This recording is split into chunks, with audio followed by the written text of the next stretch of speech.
話咁快已經2026年啦，好似我呢啲1996年出世嘅人都已經就嚟30歲。30歲嘅男人面臨嚟嚟去去都係嗰一兩個問題嘅，幾時結婚，幾時生仔。好啦，假若你真係肯結婚去生仔，你老婆就會叫你賣咗你架棍波車去。但係好老實講咧，棍波車係男人喺社會出嚟做嘢之後最後嘅一道防線，最後一個尊嚴啊！呢一個時候你唔可以貿貿然咁放棄佢嘅。好，我就當我妥協啦，我要一架坐到人、照顧到屋企人嘅棍波車，應該點揀呢？拎住20零30萬，最大路嘅選擇有 Civic Type R、FK8、FL5啊，FL5買唔到，FK8。第二個選擇就係我嘅選擇，我會選擇做掃把佬，不過唔係呢把掃把，呢把掃把先啱。11代半 EJ20啊！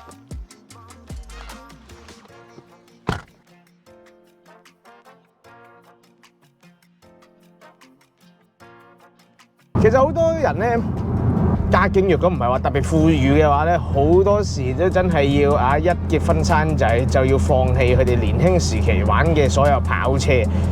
咁其實講真，成家立室換架實用啲嘅車就好理所當然，好合理嘅。但係成家立室係咪代表一定要揸 MPV 咧？其實我覺得唔係嘅。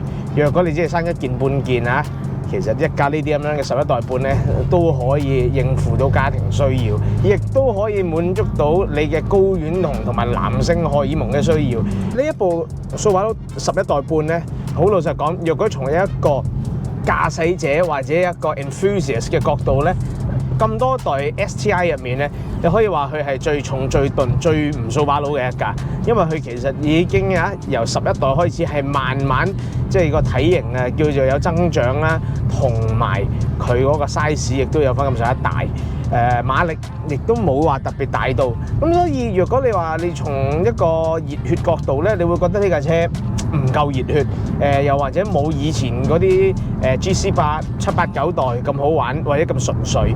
咁其實呢一個係無可否認嘅。佢人車溝通感咧，其實會係咁多代掃把佬嚟講咧係相對弱嘅一架。咁當然啦，你而家12代嘅WRX 咧又係另一樣嘢嚟嘅。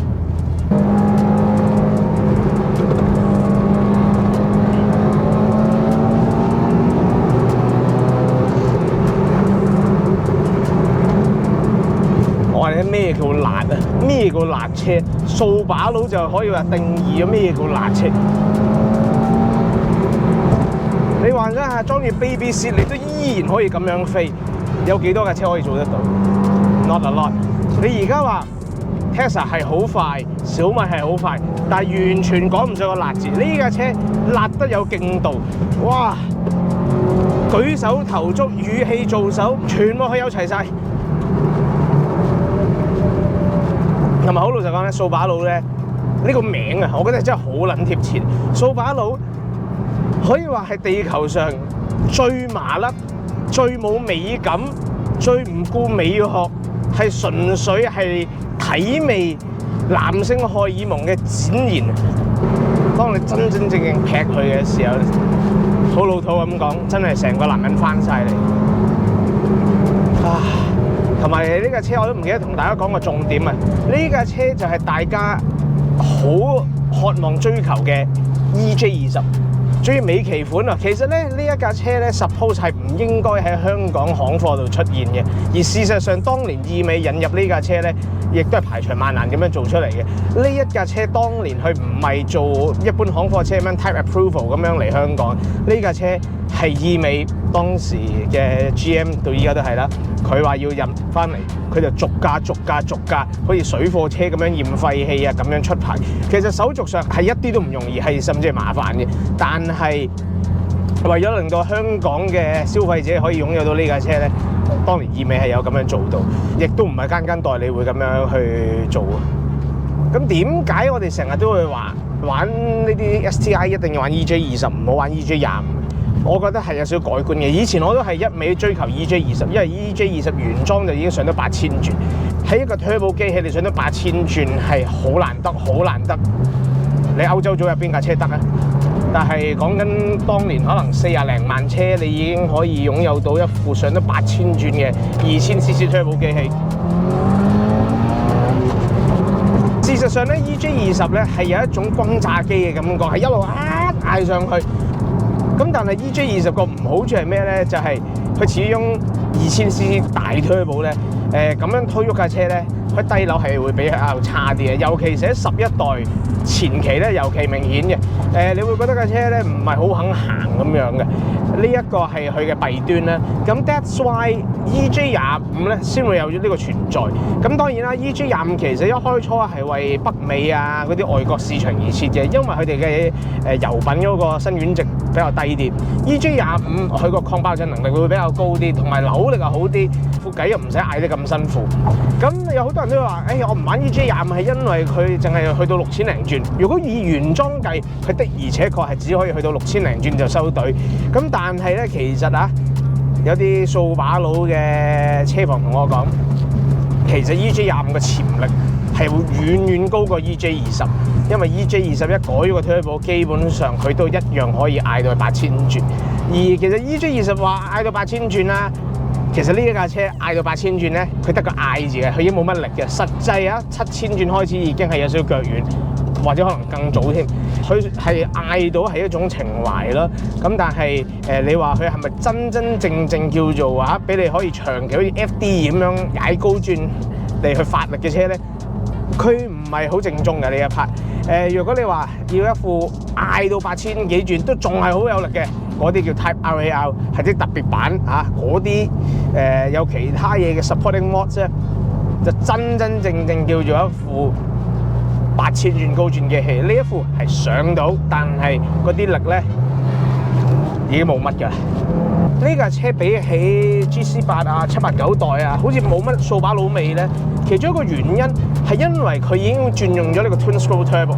其實如果你熟掃把佬嘅咧，其實 Twin Scroll Turbo 係幾吃香嘅一個玩意嚟嘅。啲順滑地就已經起到巴，就冇以前 GC8 嗰種可能要等半個工作天咧，佢先有 Turbo Boost。有 Twin Scroll Turbo 的，而且確咧起巴翻腳嗰啲反應咧，其實係好咗好多。咁但係又帶嚟另一個問題就係咧，佢冇咗呢個不等長焦。呢個不等長焦係咩咧？可以話係掃把佬嘅靈魂嚟嘅，亦都可以係你唔中意掃把佬嘅原因嚟嘅。因為不等長焦咧帶嚟嘅就係嗰啲好經典嘅煲水聲，嗰啲咁樣嘅聲。其實某程度上佢有啲似一個哈利嘅嗰啲 pulse 嗰啲咁嘅聲咧，係好 iconic。咁因為用咗 Twin Scroll Turbo， 佢就焗住要用等長焦。咁係咪話硬件上係冇可能用不等長焦咧？冇話唔得嘅，你可以照裝。不過就等於個 Twin Scroll Turbo 就前功盡廢，因為你打亂晒佢嗰啲 pulse。呢個 Twin Scroll Turbo 最有用嘅作用就係起巴快順，呢啲嘢優點又冇晒。咁所以咧，你聽其實11代啦，佢啲聲係同以前啲掃把佬係好唔同嘅。佢有啲似86 BRZ 嗰種好順嘅。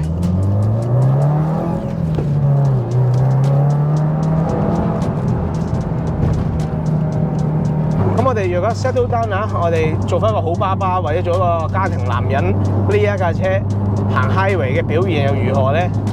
其實係駕輕就熟啦。講真，成300匹喺手300幾個 Nm， 400個 Nm 嚟緊啦，點會唔夠力喺街行？呢啲咁嘅新式掃把佬仲有呢個 SI Drive， 即係呢個 diff 亦都係可以隨時轉嘅呢個 DCCD。行 highway 100公里3000轉樓下，我覺得係還好啦。你對比起你揸緊 FD2嘅話，呢架車絕對係舒服好多。咁同埋掃把佬佢做工係唔錯嘅。咁當然啦，隔音嗰方面咧，路噪係直情係差啦，咁多代都。但係都有一種好紮實嘅感覺。呢一個係其他日本車唔會好俾到你，佢唔算好泡嘅。佢由頭到尾嘅駕駛感都係好 firm、好實。去到 STI 尤其是啦，因為佢呢啲風油軚呢啲實的嘅波棍、實的嘅迫力實的嘅力子，所有嘢嘅操縱如果你揸車嘅話係好 firm。但係公道講咧，呢一架車咧，如果你係追求一架傻快車咧，佢喺呢個年代唔算好係。喺90年代掃把佬或者係傻快車，但係喺呢個年代咧，而家啲車只係越嚟越容易揸咧，佢係有一定嘅脾性同埋難度嘅。佢都依然係會有少少 turbo lag 啦，佢嘅力子係有少少重同埋偏高啦，唐太又係偏重啦，呢啲嘢全部都係要稍稍適應下去嘅。咁若果你話我想要架簡單地再傻快啲嘅車，日本有咩揀咧？我覺得 FK8 係一個好好嘅選擇嚟。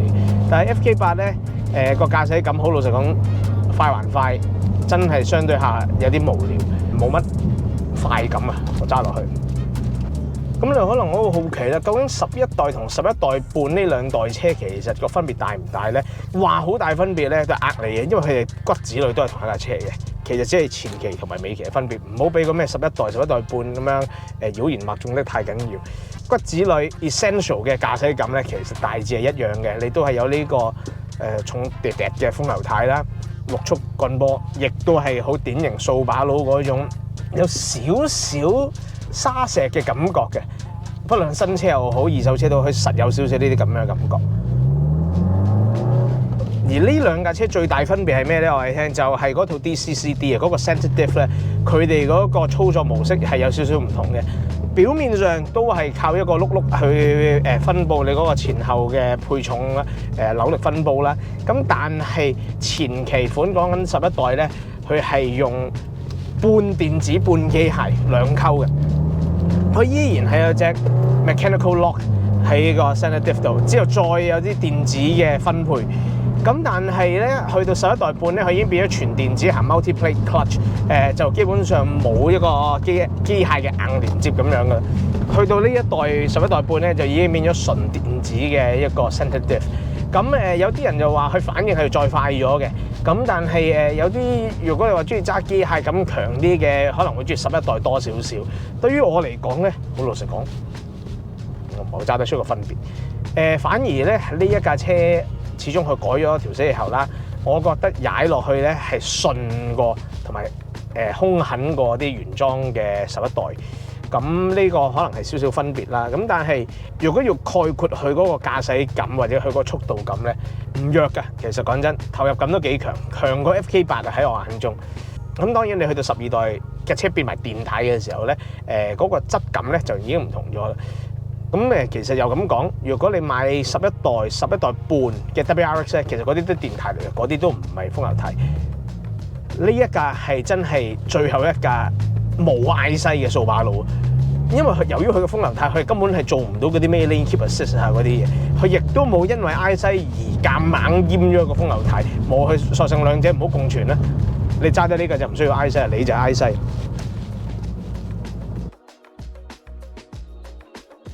嗱，頭先都講啦，11代又好，11代半都好咧，呢架車其實係比起以往嗰啲 Impreza、STI 咧，其實係已經成熟咗好多，正宗係上軌道搬架步。咁所以呢架車其實咧，你見到佢成個內籠咧，嗰個風格已經冇咗嗰種90年代爛仔車嘅嗰種嘅志氣嘅，佢已經係一架好成熟嘅家庭車嚟嘅。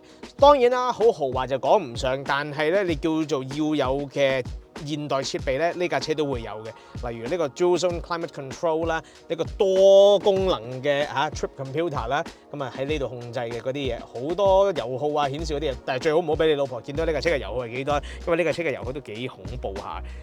根據呢架車睇下先，係6.4公里 per litre。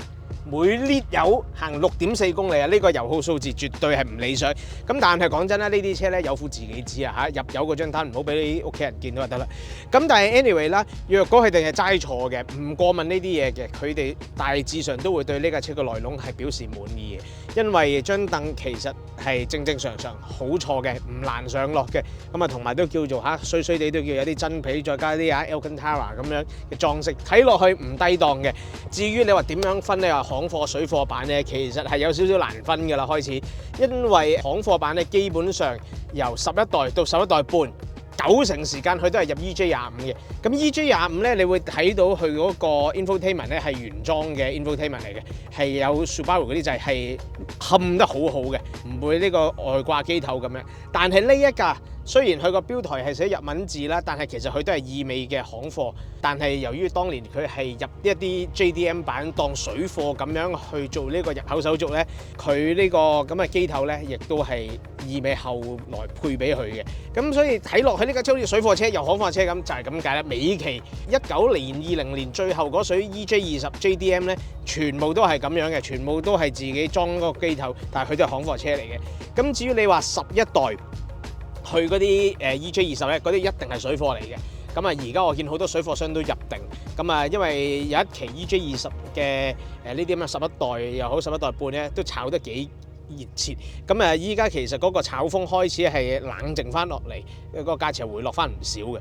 咁 anyway 啦，佢炒又好唔炒又好，我哋今日個主旨都係呢一架係一架相當之稱職嘅家庭車嚟嘅。咁我哋即管睇下後排有幾舒服啦。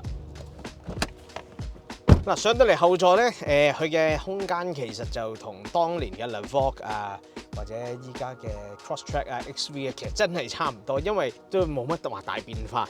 腳位就正正常常啦，唔頂腳嘅。以我嘅坐姿嚟講，咁有一個拳頭再加2隻手指位。咁頭頂空間佢都係四四方方咁樣，四四正正，其實個 headroom 都 OK， 唔算話一架逼傑嘅車嚟嘅。咁當然啦，你話有冇一架 Camry 咁闊落，咁係真係未到嗰個 size。但係佢有個遠遠優勝過 Type R 嘅地方，就係佢係5座位，係暴正5座位。FK8無論你買咩版本，都係4座位，雖然外國有啲人改到係變咗做一個5座版啦，咁但係喺香港嘅法例咧，你入口係幾多位就係幾多位，你冇得改嘅。咁所以呢架車實用性始終都係略勝一籌。咁但係好老實講啦如果你話後排嘅叫做便利設施啊，即係有冇得叉電啊，有冇冷氣風口咧？好似呢兩樣嘢都冇。呢個年代嘅掃把佬咧係唔興有冷氣出風口嘅，不論係 Levoque 又好，SCI 都係冇嘅。咁你有兩個咩 pocket 啦，可以叫做擺下啲 iPad 啊、雜不楞嘢啦。但係你話12V 叉電座咧，佢真係冇 ，USB 亦都冇。咁自己帶定尿袋上車啦。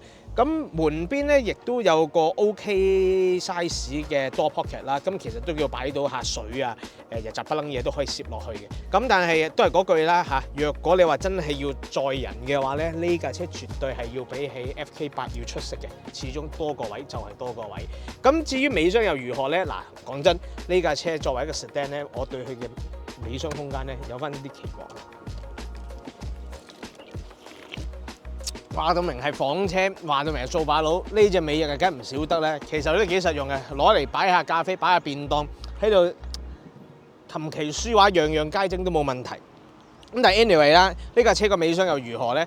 嗱，一打開佢，哇，超巨型啊！其實呢架車我哋對佢嘅尾箱空間咧係有略懂一二，有少少理解嘅。因為嗰陣我哋去捉波 road trip 啊，落 track 咧，我嗰陣揸就係揸嘅11代 EJ20。嗰架車塞行李係輕鬆啊！佢係坐到人嘅情況底下，你都擺到好多行李。咁同埋你見到呢個位又係偷到好闊嘅，擺 golf club 照到你應該都係冇乜問題。但係好少人係揸掃把佬去打 golf，呢個組合好似怪怪地。但 anyway 咧，佢個尾箱係大嘅。你打開個尾箱，其實你可以睇到你嗰個二手車盤咧有冇改裝到，因為呢架車咧係加咗嗰條 STI 嘅 strut bar 喺個車尾度啊，有少少心機啊。咁同埋其實呢一代嘅掃把佬咧係冇咗嗰個 IC spray 冇咗個 intercooler 噴水個裝置。咁變相其實個尾箱係會多咗少少位嘅，因為以往嘅水缸有幾代都係擺咗喺車尾箱，咁咪壓咗啲位。咁其實我順便講下點解呢一代11代半都冇咗咧？其實係因為佢嗰個頂置嘅 intercooler 咧，佢嗰個散熱效能已經係比以往嗰啲係有優化啦。咁同埋佢哋發現啲美國佬咧係唔會入水嘅，即係嗰套嘢其實成日都係廢棄咗，或者啲人唔添水落去，咁所以索性佢喺呢一代係閹咗嘅。唯一一架叫做有 IC spray 嘅咧，好似就係 S209，咁但係嗰架係美國專用啦，咁所以大家唔會喺香港見得到嗰架車。但 anyway 呢一架車喺實用性已經係一流噶啦，咁但係可靠性又如何咧？嗱，講到尾啊，一架家用車就一定要可靠耐用。若果3朝唔埋嘅佢又壞車，咁都冇計㗎。咁呢架車究竟耐唔耐用咧？我唔係專家，不過識得有個車房係專家，我哋再問一問佢先。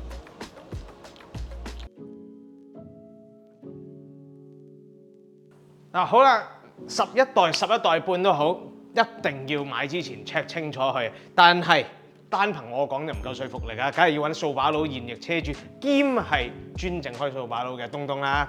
東過嚟，係。喂，其實呢啲掃把佬咧，11代又好，11代半都好啦。其實嚟去都係 EJ20同 EJ25啦。係。其實雖然話爭500cc 啫。佢哋通病應該大致一樣啦，係咪？係，絕對係大致一樣嘅。咁主要係冷氣泵啦，冷氣泵就價格都會壞噶啦。咁跟住同埋水箱啦，咁跟住就係蛙佬冚嘅漏油啦、水喉嘅處理啦。咁呢啲都係 EJ20同 EJ25都會處理嘅通病嚟嘅。其實我見水箱係有一樣嘢真係好容易睇，即係你話水喉嗰啲暗漏你真係好難講啦。但係水箱你想睇夠唔夠期，尤其是啲膠水箱，係咪睇佢變色就知啊？嗱，第一睇佢變色係可以好反映得到啦，同埋睇佢有冇龜裂紋。如果有龜裂嘅膠水箱咧，咁佢個壽命都差唔多。咁即係話咧，你正常行車佢冇事嘅，咁但係如果一吹谷就唔得。係啦，一吹谷就唔得啦。原裝嘅膠水箱佢並唔係唔襟用，而係我哋咁多年後我哋接咗手之後，架車都已經可能10年8年啦，佢個歷史已經咁，所以佢會穿水箱都好合理嘅。如果你見到已經起晒裂紋啊嗰啲咧，龜裂嗰隻咧，你就真係要睇住啦。最好係最負責任嘅表現，一定係即刻換咗佢，因為你可以避免水溫高啊嘛。因為水平對向咧本身佢係行緊高水溫㗎啦，已經佢原裝水膽98度先開嘅。如果你有裝 Daffy 錶嘅話咧，你停燈位嘅時候咧，可能你塞車啊嗰啲咧，你見到佢98度其實好正常嘅。但係如果你冇裝錶嘅話咧，佢98度嗰支水溫針都喺一個中間嗰個 level 嗰度，所以佢冇問題嘅。咁但係人哋本身行緊咁高水溫，咁如果你唔夠水嘅話咧，咁佢升溫會升得特別快。有時行緊 highway 你唔係即刻停車啊嘛，係咪？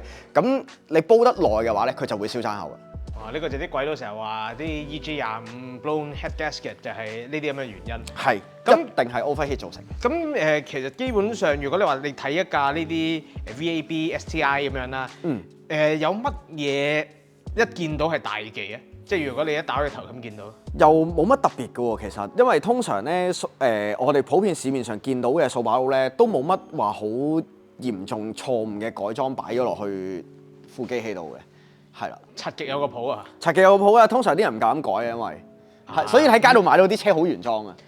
都基本上 rule of thumb 就係，如果唔識嘅就買原裝啦。買原裝一定係最好啦。係。咁但係如果我識嗰條友啊，嗰條友係掃把佬改裝專家嚟嘅。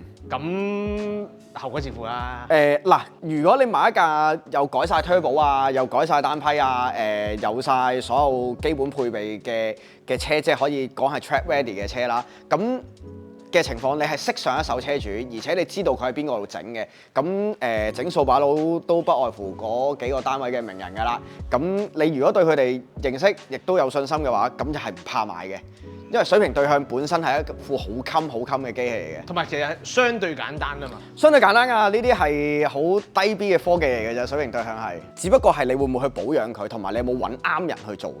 因為咁講真啦，水平對向咁佢始終嘅設計唔同，佢會漏水嘅地方，會漏油嘅地方，亦都唔同。解油隔咗啦，嗰條 J 型轉個急彎嗰條好短嘅水喉仔啦，咁嗰條水喉都係好容易會漏水嘅，容易察覺得到嘅。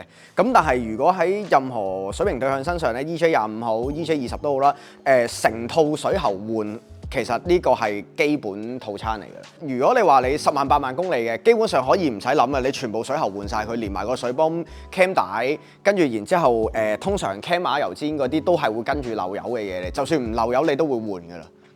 好啦，升高咗架車，甩埋底冚，掃把佬漏油嚟嗰幾個位啦，係cam 冚啦，蛙佬冚啦，同埋呢一個加油隔咗，係啦。咁你睇見呢架車好乾爽喎，係啊，好乾爽啊！呢架車超靚啊，個 condition。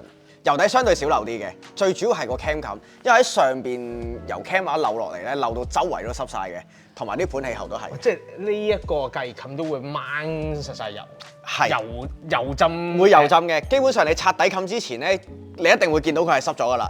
咁但係嗱，其實呢條蕉嚟噶嘛，係其實有冇機會着火啊？會，如果大漏油唔處理嘅話，加埋有底冚焗實嘅話咧，佢真係會着火嘅。哇！呢個大家要小心，即係有好多時蛙佬咁漏，我哋都即係叫讚開讚閉，但係真係嚴重到滴落蕉呢個就不容忽視。係冇錯，大致係咁上下啦。大致係咁啦，因為呢架車咧，其實個 condition 好嘅點係喺邊咧？就係一嚟佢風油太斜冇漏油啦，呢一個係即係比較難處理同埋整嘅 cost 會高啲嘅。咁風油太喉離油同回油嗰條喉係會容易漏油嘅。咁同埋裏邊會有天體瓦嘅油氈啦，都係會漏油嘅。咁而家你見佢個塵咁乾爽咧，其實周圍都咁乾爽，完全係冇問題咯，超靚呢架車個 condition。咁底膽方面啦，前麥花臣嘅車係都係下波 join。下雞髀杯士會爛啦，咁但係你同我講話，其實呢啲咁嘅梯雞髀係永遠都唔使換。係啊，呢啲梯雞髀咧有樣好就係咧，佢一世人都唔會爛嘅，而且佢好襟用，唔撞就得啦，唔撞就得㗎啦。咁咧，但係你係可以淨係買杯士翻嚟織嘅。咁你個 cost 你維修去保養佢個成本就會低咗好多咯，因為你買套杯士同買隻髀咧，翻廠買一邊雞髀，我記得好似係5000幾蚊，5000幾，我冇記錯係4、5千蚊嘅嘢嚟嘅，係好貴。但係你買套杯士都係講緊可能連埋織個人工都唔使4000蚊咯。係啊，同埋叫做就環保啲咯，環保啲啦，同埋因為你根本上你本身冇需要換隻髀噶嘛，咁我換下波裝、換下雞髀杯士，其實係好容易做到嘅保養嚟。同埋你叫杯士可以 upgrade 到嗰個駕駛感好啲啊嘛。冇錯，我可以換 Harrace 嘅硬杯士啦，又或者其實原裝咧後邊一大杯士咧，真係買翻正廠就得噶啦，因為佢原裝已經係波子嚟㗎啦，裏邊少少波子底膽落去，小波子底膽嚟嘅，所以你本身呢架車得力就已經唔會撩嘅車，同埋 Tostia 冇咁勁。係本身4驅車已經唔大 Tostia， 但係佢下雞髀大杯士咧咁強剛性咧，其實係即係有諗過度過先。有諗過度過，同埋你見到佢呢一個墊戒指呢個高度咧，佢係為咗墊平隻下雞髀嘅，隻下雞髀嗰個水平係好靚嘅，其實原裝已經。即係呢啲係機械式嘅考量啊，係你唔講我真係完全唔知。避震啦，避震亦都係睇架車有冇亂鳩咁改係一個指標啦。我見呢一個以我嘅認知應該係啲原裝 STI 套裝避震，係即係原裝黃色 Bilston 嘅避震啦，加埋粉紅嘅撈底彈弓都係 STI option 嘅嘢嚟嘅，原廠已經有㗎啦。咁呢個又係唔過分啦，又係啲原裝。其實好好啊，呢啲套裝機，只不過佢個可塑性唔高咯，因為即係冇得推 cam 把啊成啦。係啦，你推 cam 把嗰個角度一定唔會大先啦，原裝都係做緊可能度半2度之內啦，一定係。咁如果你話你 track 嘅話，或者行山路嘅話，一定係唔夠用嘅。咁同埋原裝避震，你冇得控制到佢個車身高度，係啦，車身高度同埋軟硬都係比較輸蝕嘅位嚟嘅。但係如果你話普通行街家用嘅，絕對夠啦。係冇錯。咁鮑魚又係有啲唔同嘅，佢同11代前期佢升級做6 pot 啊嘛，前期得4 pot。我嗰次喺竹波咧，哇，踩幾個圈佢已經係啲俾你有滾晒。係嗱，因為咧原裝呢一隻6 pot 咧，佢個制動能力係好嘅，咁但係制動能力好與唔好咧，基本上同個 pot 數係冇乜大嘅關係，係睇你隻碟嘅直徑啦，同埋你俾皮個襟棚啦，係啦，咁根本你翻嚟有隻6 pot 鮑魚，你換皮換碟，其實佢已經可以做到一個好優質嘅制動力㗎，個腳感已經好靚㗎啦。咁跟住咧，但係唯一嘅缺點就係呢一套6者生意唔好，你需要係加裝迫力導風你先玩得到咯。咁迫力導風你喺街就冇乜必要啦。係即係落 track 先搞嘅嘢。係啦，又玩開 track day 嘅話，其實呢啲都係好基本做嘅嘢嚟嘅。咁呢個就都 OK 啦。OK 啊，好靚。當街車就一流啦。係啊，街車就一流。咁另外一個睇有冇改裝重改嘅，就係睇條單批係嘛？係啦，係啦。你見到佢有原裝個焦冚啦，同埋咁完整嘅焦馬啦，啲螺絲都係齊嘅。咁呢條一定係原裝嘅單批嚟嘅，即係話有催化喺裏邊嘅。因為點解我哋咁強調呢啲催化單批咧？就係驚你買咗一架改咗催化單批嘅車之後過唔到驗車，始終呢啲車一定過咗7年嘅。係。咁所以有嘅一定好過冇啦。係。咁呢架車好彩呢一啲都仲好原裝，照到你過廢氣機都唔使驚。完全唔驚嘅。係啦。咁係咯，呢啲係緊要嘅。咁但係講到掃把佬佢嗰套 Symmetrical All-Wheel Drive， 係。其實我都好想知，究竟佢有幾多隻油要換咧？其實好簡單嘅啫，就係波箱油同尾牙油，因為中叉係連波箱。冇錯。咁所以佢哋一個 housing 就用同一種油。係。呢一個佢始終係獨立，又用自己一種油。係。但度數係咪差唔多啊？係，黏度上係差唔多嘅，但係尾牙油係可以黏過波箱油嘅，反而。因為佢再高強度啲啊。佢個環境比較熱啲。哦，係啦 ，OK，咁但係如果你用開優質嘅波箱油嘅話咧，即係好似我哋成日提及嘅藍精靈啦，你同我都用緊嘅，咁其實唔係在於個黏度咯，係在於嗰個抗震同個抗磨能力咯，即係保護性啦。保護性係啦。咁幾耐換一次啊？如果美亞優嘅話咧，你翻到嚟咧，你基本上你唔使諗噶啦，新執一次啊，執一次啦。你嗱係水箱水唔使換嘅啫。係咁你全部有基本上換一次，你已經好睇得到架車之前個保養係做成點。因為換完爭幾遠啊嘛。係啦，係啦，係啦。咁呢一個大家不容忽視啊！大家唔好唔記得佢係四驅車，四驅車都有需要，係雞都係人。正所謂醫者父母心，美亞優係要換嘅。冇錯，如果唔係真係會爆開嘅。OK， 尾擔你係咪同我講話呢一隻髀有得換，之後上面個 toe link 又有得換，係上搖臂又有得換。係嗱，咁啊睇你想做緊啲乜嘢啦，因為有啲人咧佢哋換拎咧，佢哋個 offset 好進取，咁咧變咗佢哋係換 camber kit 嚟去避沙板，即係佢哋想推大 camber 啦。咁咧如果你係避緊沙板嘅話咧，我就強烈建議係換上髀嘅，而唔係換下髀。因為下雞髀Cusco 啊、Hard Race 都有出可調式嘅下雞髀嘅，咁但係如果咧你換呢一支下雞髀做可調式嘅話咧，佢就只會越硬越出嘅啫個 offset，即係越嚟越闊，越嚟越闊。咁同埋呢條 toe link 佢會唔夠長，咁變咗你又要另外額外再換埋 Hard Race 啲可調式嘅 toe link，咁你先至教得到零套。咁呢啲正宗係一副三大。一副三大啊，同埋你盲目推得太出呢一隻下雞髀咧，其實唔好啊！你個 offset 咧出過個車頭嘅話咧，你本身架車已經偏推頭㗎啦，再推啲，再推啲添，係啦。OK， 咁如果我想架車唔推頭，祖傳辦法係咪就係一定換尾嗰個尾下數？係啦，祖傳啊，呢個已經呢個係由 GC8年代講到而家。係咁金科玉律啦，呢個車都仲係原裝尾下數。係咁證明即係上一手其實都係玩下外觀，揸呢架車咯，純粹係啦，就唔算話好進取喎。唔算進取㗎，呢架車好原裝好齋嘅其實。咁我發現到係呢個嘢啦，呢個熟口面啊，因為咧阿魚同我裝過，就係啲蛙佬尾股你都有啦。係。咁其實蛙佬尾股嗰個好處就係你叫做可以緊急情況底下整靜架車。係。咁但係咧，尤其是啲 force induction 車，以我經驗啊，阿鐘哥同我講，千祈唔好成日焗住佢，係好容易焗壞架車。真係會焗爆偈嘅。係因為個排溫啊嘛。排溫同埋排壓，你壓力大咗咧，你換壓換得太勁咧，副機散唔到熱咧，你一嚟空燃俾錯啦，二嚟就係裏邊你死氣，即係你吸到氣，但係你排唔到，呼唔到氣，等於係啦，就閉咗氣就會窒息咯。咁所以係啦，如果你見到架車係有呢一啲咁樣嘅 valve control 啊，或者你喺個車度見到個好可疑嘅遙控咧，其實你都真係問清楚會唔會係有呢個蛙佬尾股。係，若果佢係長期長閉鎖嘅狀態，而你唔知係頗為危險嘅。係真係危險嘅。咁所以係咯，呢啲位大家就要留意下啦。但係東東，我哋出嚟先，問你個靈魂拷問。係。東東，靈魂拷問時間啦。嗱，我知你自己揸開 EJ20，但係你又好似體驗過 EJ25嘅好，你又同我講 EJ25好正好正，俾你揀一架呢啲 VAB， 你會揀 EJ20定 EJ25？一定係 EJ25，就係因為佢多500cc啊。係，因為如果計改裝嘅 potential 嚟講咧，你 EJ25同 EJ20大家同樣要做400匹馬力，EJ25一定容易做啲嘅，同埋低成本啲，係啦。但係如果從情懷角度 ，EJ20講出嚟又好似威啲喎。嗱，咁只不過係呢樣嘢係你口頭上揸緊 JDM 咁樣先係，即係揸 EJ20先係真正嘅 JDM 啦。咁但係 EJ20係有8000轉，咁但係你原裝嗰隻 Turbo 有冇8000轉嘅作用喺度咧？佢係真係冇呢個功架嘅。係啦，我呢架車我好老實講，踩到8000轉，佢係好似 S660個7000轉咁樣咧，係嗌咯。冇錯。但係佢冇實質嘅力水喺度。係。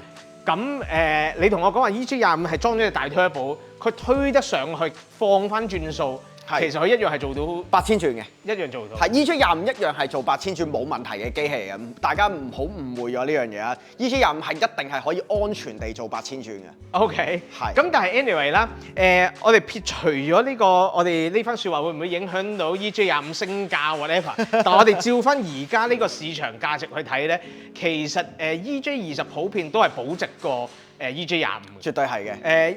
可能一嚟係 JDM 版啦，二嚟就真係8000轉呢樣嘢，令到好多人都係追住呢一款車去玩。尤其是呢一啲11代半尾期 EJ20二尾當年入過嗰100幾廿架，其實最值錢㗎啦。冇錯。咁但係好老實講，真係要問翻你自己嘅需要。係啦，但係即係如果你話平時行市區嘅話咧，你唔係真係好激踩嘅話咧，EJ25會係一個好好嘅選擇嚟嘅。其實係啦，因為我而家留意到，其實就係前期嘅 EJ20同尾期嘅 EJ25係差唔多價錢。係。但係我不得不承認，真係11代半係好爭過11代。係。啲彎係真係 sharp 啲、硬啲。嗰套四驅好似再醒少少。係。如果聽你咁講，我會揀 EJ25尾期。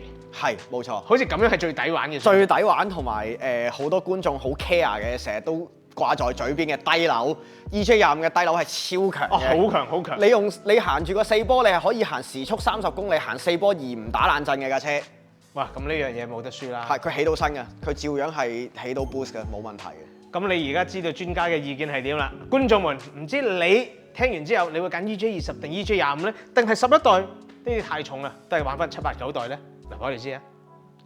除咗 like 同 subscribe， 就當然仲有撳埋個鐘掣添啦。要記得 share 埋俾朋友喎。